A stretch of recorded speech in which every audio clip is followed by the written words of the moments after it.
it's Friday, meaning tomorrow is Saturday, meaning last night was Thursday, meaning let's talk Thursday Night Football. Atlanta fan, you know I do not want to do this. I take no pleasure at all in this. I am not trying to dump salt into the wound. It is physically painful for me to say it, actually on a number of different levels, because it's lame as hell. I have always pushed back on this. I have always resisted this. And I like the team. I like the organization. I do. And I always have. So I've always tried to push back on it. But the weird thing is, it's becoming actually relevant and less offensive. And I hate to say it, accurate. And if it's accurate, I actually do have to say it.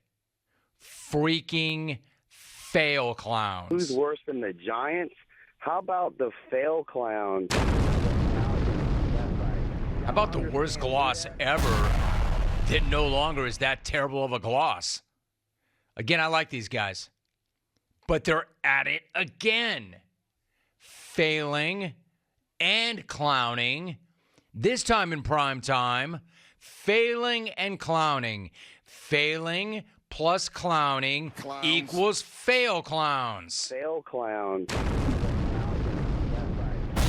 Way to fail it up, clowns. Clowns. Against a team.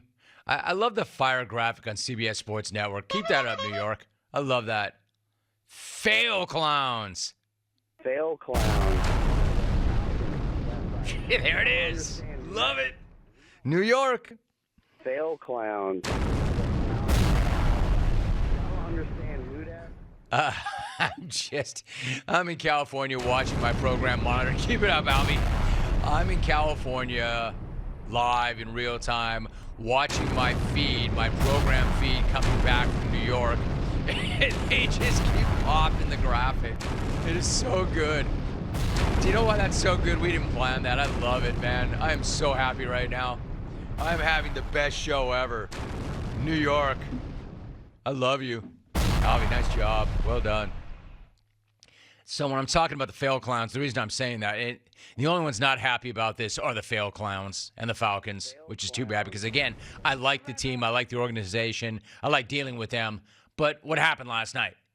They failed up, clowns. And it was against a team that already fired their head coach. Clowns. Against a team that already traded their best player. Against a team that rolled out there with a former XFLer under center. Against a team that, incredibly enough, this team was playing for first place in the NFC South. That's how bad that division is. Incredibly, this Falcons team can still win this division and host a playoff game. Incredible. Incredible. And I keep saying incredible because it's easier to believe that the team we all watched last night could actually be vying for the number one pick overall. I could make that argument just as easily as I can make the argument that they could win their division and host a playoff game. Here's the thing. I don't think that Atlanta fan is taking issue with anything I'm saying right now, because how could they? How could they argue with me? How could they disagree with me? Atlanta fan has got to be just as fed up with the fail clowns as everybody else. Now you know. New York, where are you? Thank you. You should be watching us on CBS Sports Network so you know what we're talking about. You know I'm a fan of Arthur Smith, right? I've made that pretty clear. It's not his fault. He's the reason more than anything else that they're even sniffing respectability in the first place, much less first place in one of the worst divisions ever. The guy's smart as hell, tough as hell. I love the guy. He's got this roster and this team in a much better spot than anybody thought they'd be. But even he can't overcome his dude in the most important position on the field, acting like he forgot how to play the most important position on the field. Marcus Mariota. I mean, by all accounts, it's a good dude. Good dude. I've always enjoyed my interaction with him. Good dude, solid leader, solid human. And he did earn another chance to start in the NFL. Unfortunately, he's taking that chance and he's dousing it with kerosene and then busting out blue tips and flicking them all over the yard. Lit blue tips. And those flames are burning the entire team to the ground. Felt like this dude. Here you go, New York. New York, you rule. New York is just kind of generic for the entire crew back there that runs the TV side. They run the TV side from New York. And they're just on their game today, especially. As far as Marcus, I felt like my man threw more balls to Carolina last night than he did to his own teammates. And when he did actually try to throw somebody in a Falcons uniform, odds were pretty good that he was going to miss them by about 10 yards. I mean, you got dudes running free, wide ass open, and he's missing them. One play, though, says it all, and it didn't even count. You know what I'm talking about. If you made it through that game, if you suffered through that game, you know exactly what I'm referring to. It counted as a sack. Critical 3rd and 4. In the fourth quarter, he's lucky it counted as a sack and that it did not count as the worst INT in NFL history. I mean, the play pretty much sums up the horrendous and frankly bizarre decision-making that Mariota made last night. And not just one bad decision either. This dude was missing targets from a totally clean pocket and yet attempting a pass upside down and backwards. I mean, the hell was this guy thinking or seeing last night or doing? I know what everybody else was thinking and seeing and doing, I should say. They were saying, thinking, doing, tapping this out, asking, where the hell is the rookie? Desmond Ridder. When do we get to see this cat? Because that's what everybody thought. Nobody wanted to see any more of Marcus, except for maybe Arthur Smith. He did not answer the question. I mean, of course, he said the right thing. Of course, it would probably accomplish nothing to run Marcus under the fail clown bus. Fail clown. And I know from dealing with this team that the last thing that he was going to do was proclaim Desmond Ridder the new starter in a post-game presser last night. That's not what he's about.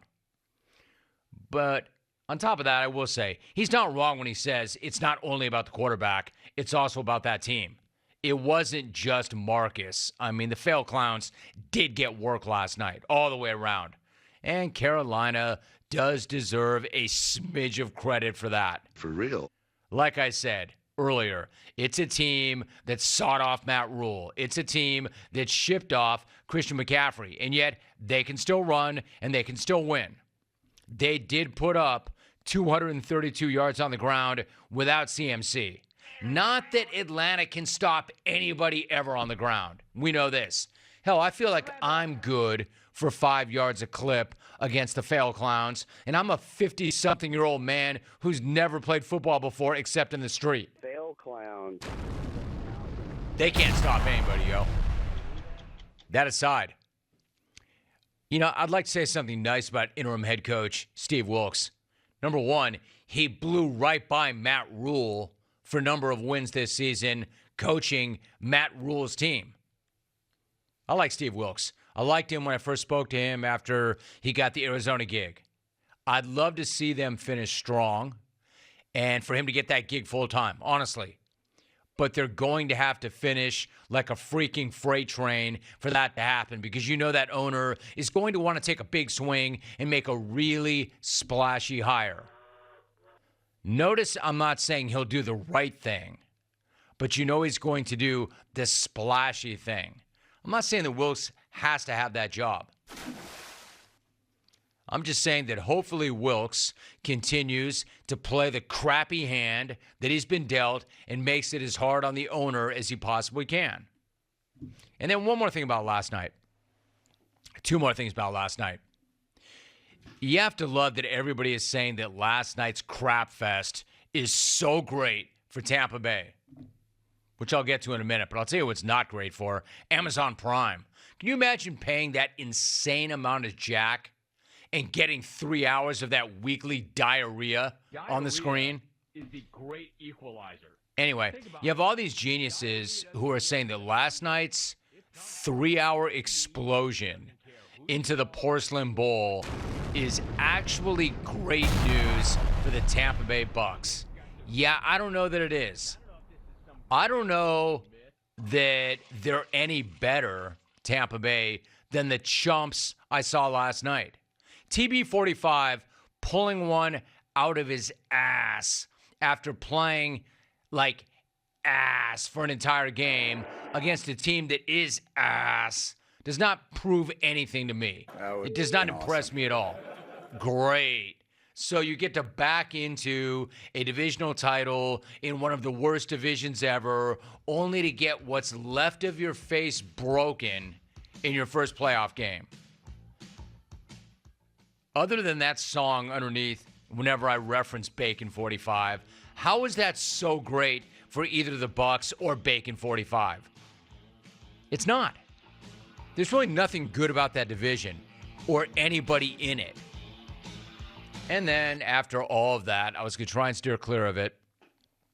But after all of that, I know that all of you clones have one takeaway from that game, none of which I referenced. It was when the Panthers were coming off the field and Baker Mayfield was doing whatever it is Baker Mayfield was doing. Baker was coming off the field, sans helmet, headbutting guys with helmets. I've seen Twitter. And yes, I know Twitter right now is more Wild West and clown show than reliable news source, but that's for another time. Baker was hyped for his teammates. Probably a little too hyped, my man. Maybe you put your helmet back on if you're going to headbutt your dudes. Gus Frerotte, headbutting a brick wall, thinks that was reckless. Man, poor Baker. My man can't win for losing. Even when he's being a great teammate and selfless, he's catching mad bleep. I'm going to bleep them up. Gonna bleep myself up. I'm going to bleep them up. All right, so, hey, Rome, why didn't you just save the 20 minutes and just say you bet the fail clowns? That's not what that's about. It's about more garbage on a Thursday night.